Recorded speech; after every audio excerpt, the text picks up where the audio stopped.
You mentioned the visit of CIA Director Burns, and while he was there, he recently talked about the possibility of another intifada. Um, do you think he's right? And does such talk do more harm than good in that it perhaps encourages Palestinians to do less to stop one, since they believe that puts pressure on Israel? Well, I hope he's not right.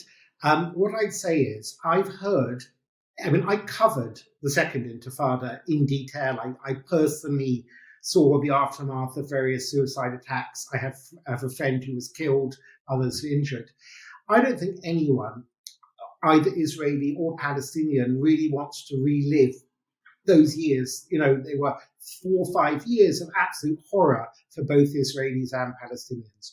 So I don't have the feeling that there's any real itching for violence, not from Palestinians, not from Israelis. Having said that, there are certain terror groups trying to cause terrorism, and that's always been the case. That's been the case for 100 years. I'm not sure that's different. I mean, there've been an uptick in violence in the last year or so. And I don't think it's necessarily to do with domestic Israeli politics. A lot of it is jockeying for position of who will succeed Abbas, because he has no clear successor.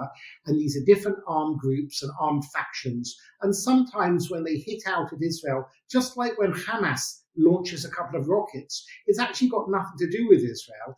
Hamas are sending a signal to Fatah, and there are about 7 or 8 different potential successors in the West Bank to Abbas. So it's very, very complicated, but I don't get the impression that we're about to have another intifada.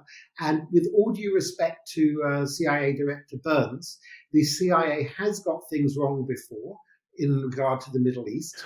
Indeed, And it has.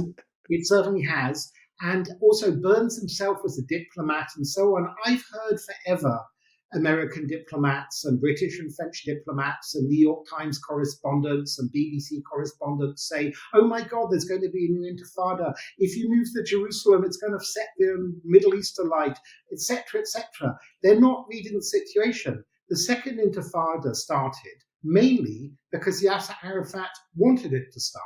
It didn't start by magic, and it didn't start because Ariel Sharon went to the Temple Mount. In fact, as we saw about 3 weeks ago, Itamar Ben-Gvir, who is the new Minister of Public Security and from a far hard right party, he went in the morning for, I think, 12 minutes for a walk on the Temple Mount, defying Prime Minister Netanyahu's request that he postpone such a walk.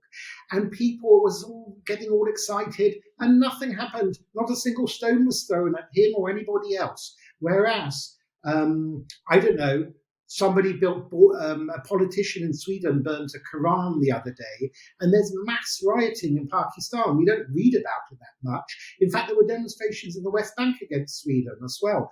So I think a lot of it is kind of projection of the left, both in Israel and in New York and the United States, of everything's about Israel.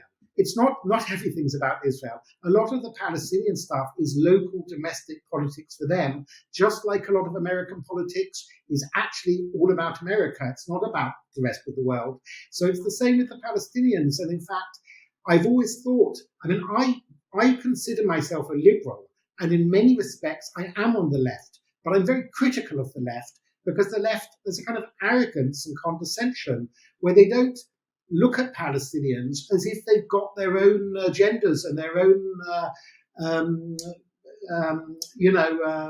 tactics and their own battles and so on, for better or worse. Not everything is a response to Israel. Yeah, I think that's certainly true. And certainly people on the left tend not to give the Palestinians any agency in what they do.